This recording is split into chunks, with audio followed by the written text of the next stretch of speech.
Hi friends, இன்றைக்கி நம்ம வீட்டில் உளுந்த வடை செய்கிறது எப்படின்னு பார்க்கலாம். 1 கப் உளுந்தை 2-3 தடவை அலசிட்டு 1 ஹவர் ஊற வச்சுக்கோங்க.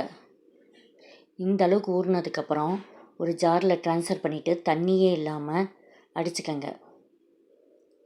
இப்போ 1 கப் உளுந்துக்கு 1/4 கப் தண்ணி அளவு எடுத்துக்கோங்க.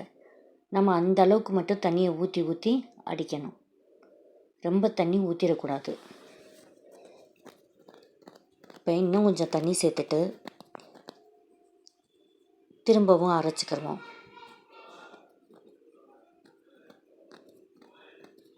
இந்த அளவுக்கு நம்ம அரைச்சதுக்கப்புறம் தண்ணியில் போட்டு பார்த்தா உளுந்து மிதக்குது. அப்போ நம்ம அரைச்ச பதம் ஓகே, மாவு பொங்கியிருக்கு. இப்போ அதை ஒரு கிண்ணத்தில் ட்ரான்ஸ்ஃபர் பண்ணிவிட்டு வெங்காயம், பச்சை மிளகா, கொத்தமல்லி, சீரகம், மிளகு, உப்பு எல்லாத்தையும் சேர்த்து நல்லா மிக்ஸ் பண்ணி விட்டுக்கோங்க. வேகமாக அடிக்கணும்னு அவசியம் இல்லை, மிக்ஸ் பண்ணி விட்டால் போதும்.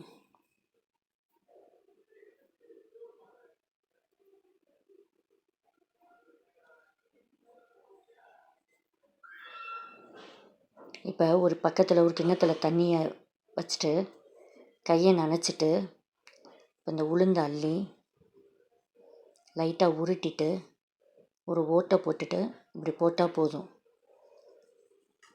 இப்போ எண்ணெய் நல்லா காஞ்சிருச்சு. இப்போ நம்ம வடையை ஒன் பை ஒன்னாக போடலாம்.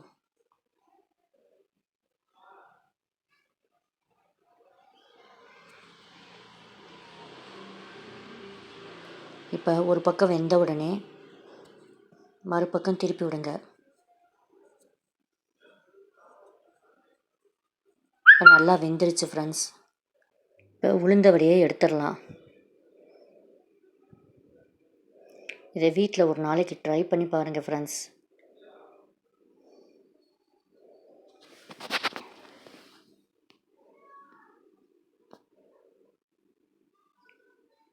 இந்த வடை எவ்வளோ முறுமுறுப்பாக பஞ்சு போல் இருக்குன்னு பாருங்கள். இப்போ பிச்சோம்னா உள்ளுக்க மாவு பகுதியும் மேலே முறுமுறுப்பாகவும் இருக்குது. வீட்டில் ஒரு நாளைக்கு ட்ரை பண்ணி பாருங்கள் ஃப்ரெண்ட்ஸ்.